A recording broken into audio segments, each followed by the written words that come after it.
As a refreshing change of pace in the TubeTech series, I decided to bring out one of my radios that I've restored. This here in front of you is a 1951 Crosley 11-305U, and it is the Ebony series, or Ebony color in the model series. Other color choices in the series were the 301U, which was a two-tone blue, the 302U, which was a two-tone green, 303U, which was red and beige, and a 304U, which was brown and tan. The two batteries that are run in the unit, which is, by the way, an AC-DC portable radio, so it can run on both AC power and batteries. The battery complement in this case is a 1.5 volt D cell and a 67.5 volt cell, which was similar to this one here. Number 467 in this case. This is just an empty package. I hope to at some point try to put a battery in this to recreate that. That's another work in progress.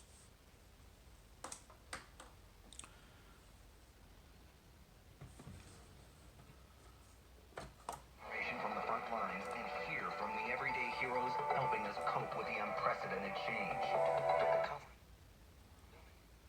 Certain broadcast companies, for certain organizations to step. Someone was asked, what is it that makes... Been very lucky to work with EA Sports. Rona asked renovators.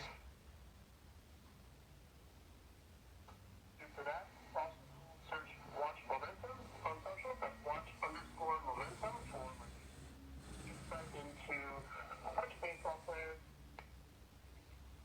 Putting themselves in isolation because they're members of the President's Coronavirus Task Force, and then two White House staffers testing.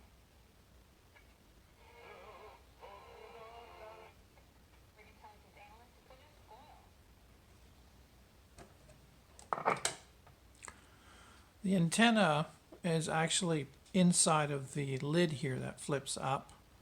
It's an integrated unit. The action of opening up the lid actually turns the radio on. It was morning, maybe moving just Mendoza. Notice how fast the radio turns on. This is a standard 4-tube radio. In the AC option, it used a selenium rectifier to rectify the power. I've removed the AC option from this radio, as I think it was the primary reason why the radio had failed in the first place. And I'll have some video clips later on showing what I found when I took the radio apart. But the You forget sometimes what you put your title as. it's almost instant on, which is quite surprising given normally the expectation is 10 seconds or so, or even more, for a tube radio to warm up. And when we look at the schematic, we'll see why it's so quick to turn on. Quick shot of the bottom, and when we open this up,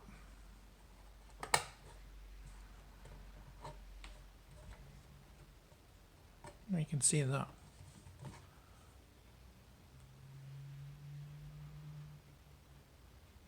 layout inside.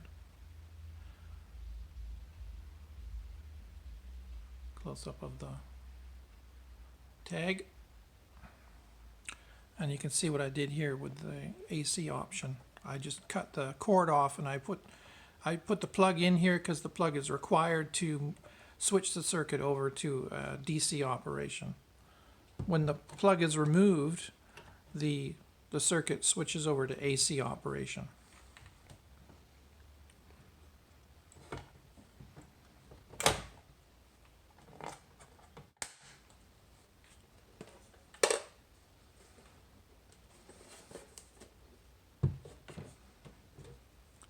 Going back to the large 67.5 volt battery, it's just a view showing how I assembled one.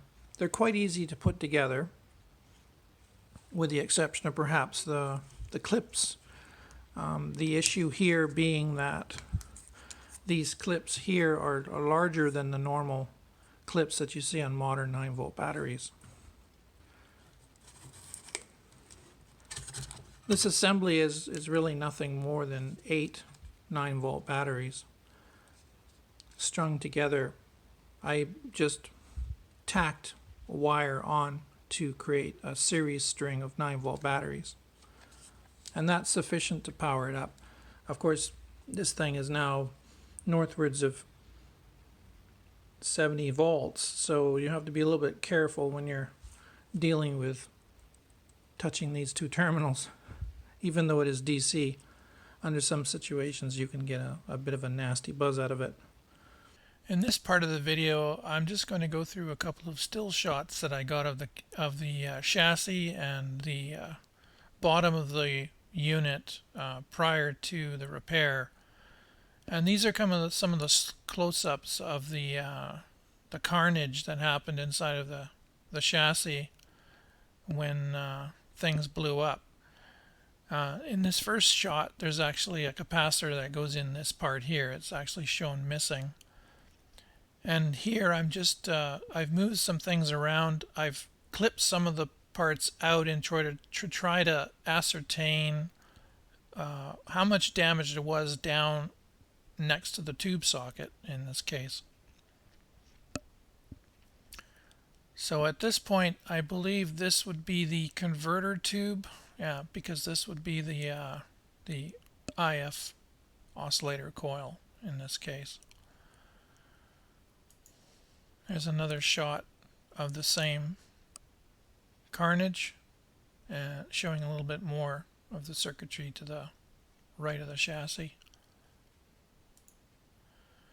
This was a shot of the chassis before I even cleaned it. It was just covered in this very fuzzy dust. I believe it was just accumulated there. I don't think this chassis has ever been opened. This is the original untouched circuit, all the way from 1951. You don't really see a lot of damage in this case because it's all covered in fuzz. There's a shot of one of the tubes in its original state. I did go through and very carefully cleaned up the tubes. You have to be cautious when you're cleaning tubes because this lettering can quite easily come off. So there's some ways to clean the tube that prevents that from happening. But even then, in some cases, it's almost impossible to leave this on. And when I see any indication that this is going to start to come off, I just leave the tube alone. At that point, it's not worth cleaning. Here's a shot of the capacitor that was removed in the previous shot. And I have some video clip shown a little bit later on. And one of them we'll be talking about this capacitor in more detail and what I saw in terms of damage on the end of it, which led me to believe that I think this capacitor probably had blown out. There's a long shot of the chassis with there's a mesh cover on the bottom that is normally on the chassis. A later video will show that bottom mesh cover. And there's a front shot of the radio. The speaker was in fairly good shape. There was some tearing here, and there was some other weaknesses. If you notice carefully in the first part of this video, you saw that you might have seen some patchwork on the back of the cone here, and I did that to make sure that the cone would stay intact. Any tears you want to remove from the cone because they start to cause a razzing sort of sound out of the speaker, and it doesn't sound very good. Another shot of the chassis from the top.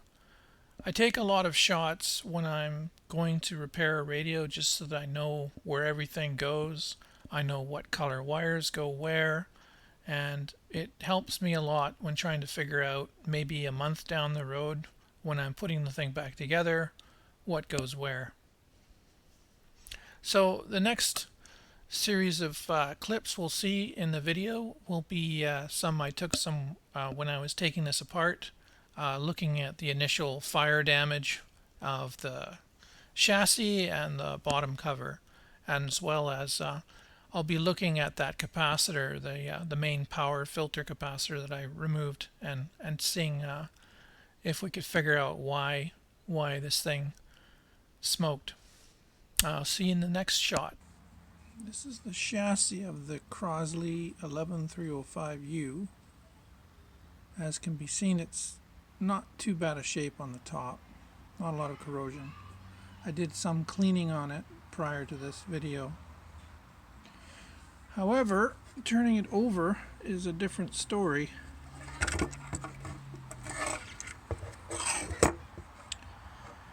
Something went boom. As can be seen here, there's quite a lot of blackened material on the components. My thinking is that the capacitor here blew out here, and by looking at the cover not shown, it's also clear that that's the pattern of the blackness on the back of the cover, where it started here and moved in this direction and this direction.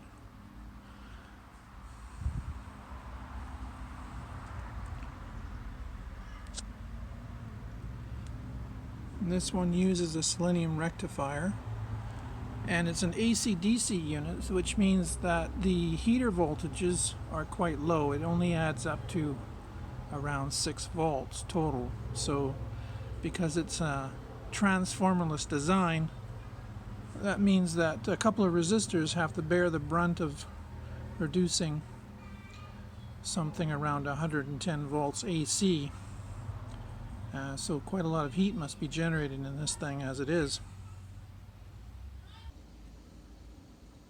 So taking the filter cap out, you can see that it got pretty hot, and that's the end of it. But if you look at the green wire, you can see there's a melted off piece there. I'm thinking that's probably the source of the problem and where the short occurred. I don't know if that was melted off or it was abraded against something else. So here's another set of photographs showing the unit after I've repaired it and replaced all of the capacitors with new ones. In this situation, I decided to replace all of the wax capacitors because the new capacitors are a lot smaller and it's a lot easier to work in the chassis when you have a lot more room. So in this particular case, I wouldn't have replicated or rewrapped the capacitors by reusing the old tubes. It just, in this case, there's so little room in the chassis that there's just an overwhelming advantage in just leaving the new caps as they are. The large capacitor that was here was replaced with newer style capacitors, and the power resistor here was fine as it is, and then, as you see here in the picture, I've replaced the selenium with a silicon diode. Now, I did all this before deciding that I wasn't going to run the radio in AC. Even though this radio could probably run on AC, I will not do that because of the tremendous voltage drop that has to occur. Keep in mind that these tubes are 1 volt tubes. You're looking at 4 tubes at 1.5 volts for 3 and 3 volts for the last one. You know, that's 4.5, and another 3 makes 7 or 8 volts. You have to somehow get 120 volts DC down to 7 volts, which is a massive voltage drop, and I believe that's one of the reasons why this thing got overheated and probably even failed, is that it's a ridiculous voltage drop that you have to have. Some other interesting things here is that you'll notice that I've got some new coaxial in here. You can't see it quite well, but I have some really nice coaxial cable that's used in cellular systems. And so the place that I work at was throwing out some of this really nice coaxial cable. It's just way overkill in this case because it's just transmitting low voltage audio from here to the volume control circuit in the other box. You know, this stuff is designed for multi-gigahertz, but it's free. So, and it looked nice and it works. It's really nice to work with. So I decided to put some in the radio. Another close-up of the replaced power line filter caps and some of the other work that I did to clean it up. The chassis was, you know, thoroughly cleaned. All the soot was removed out of it, and it's looking really nice now.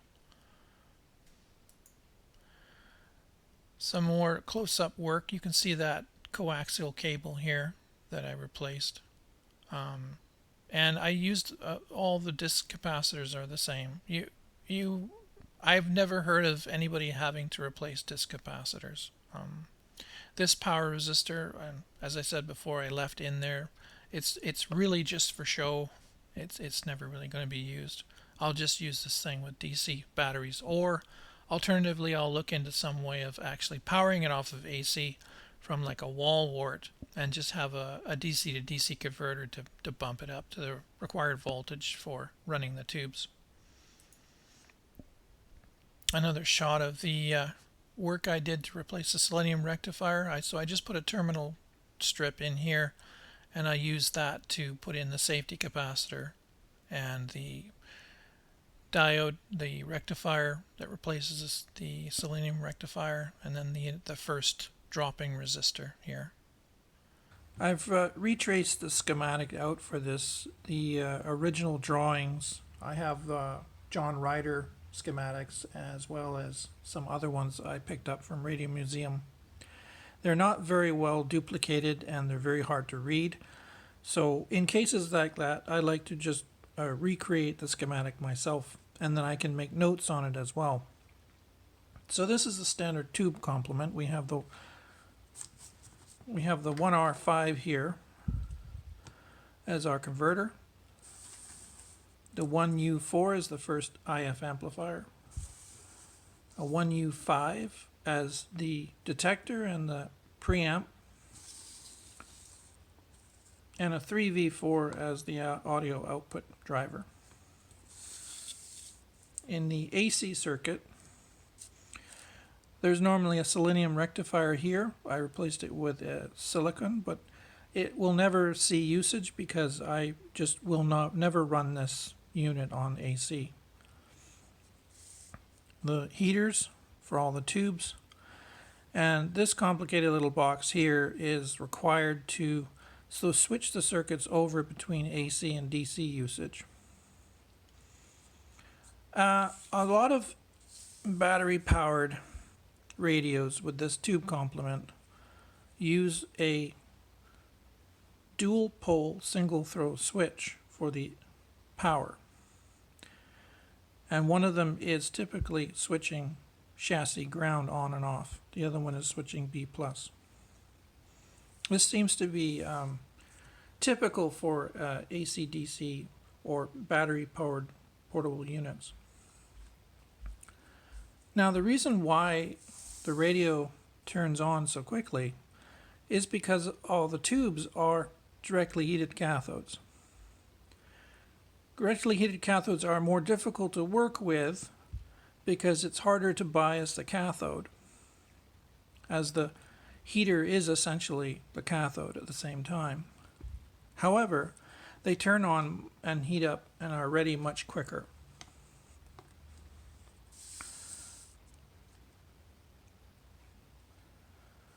The lid, as I said before, has the coil in it for the antenna. I replicated the AC/DC switch here to help me understand how the circuit was designed. there are a couple of hidden components as well inside of the chassis housing for this switch as well, something to be aware of. At least this 2.2K resistor is in there. I think there's maybe one other resistor as well. The switch here is spring-loaded, so normally it is in the up position. The rest position is actually shown here in the diagram. When the AC plug is actually inserted into the special slot, the AC power cord plug, it pushes this assembly down and switches over the contacts. Part of what's happening inside of the switch is a changeover in the series string heater from a series setup to a parallel setup. And this is so a single 1.5 volt battery can heat all of the heaters in each tube. The tubes are one series tubes, so they have a 1 or 1.5 volt heater in them. The exception to that is the audio output tube, which is a 3 volt heater, but it has a center tap on the heater, which allows the circuit to actually tie the center part to common and then have the either end of the heater tied together, effectively creating 1, 2, 3, 4, 5 heater instead of 4, because there's only 4 tubes. When the switch returns to its rest position, all of these contact points open, and the heater circuit can then become a series. If you trace through, if all of the switch contacts are open, you'll see that it goes through this, then this, then this, and then this. So if you look at these 2 points here, you now have a series heater string instead of a parallel one. This is a close-up of the chassis, the top view, showing the tube layout from the tuner. We have the single A battery here for the heaters. Then we have the 1R5, the first IF transformer, the IF amplifier, the second IF transformer, the detector and preamp, and then the audio amplifier. This housing here contains that complicated switch we just looked at, as well as the volume control. So that's about it for the radio. I don't really want to take it apart because it is a little bit complicated to disassemble. I had some of the posts inside of the interior plastic that were broken, and I have epoxied them and fixed them. But it's no easy task to remove the chassis. You've seen in some previous shots there are some views of the chassis taken out of the enclosure, so I'll leave it at that. Anyway, I hope you enjoyed this brief view of the Crosley 11-305U. It's quite a pretty little radio. I hope everybody's doing well, and thanks for dropping by and taking a look at my little Crosley, and I hope to see you again soon. Bye for now.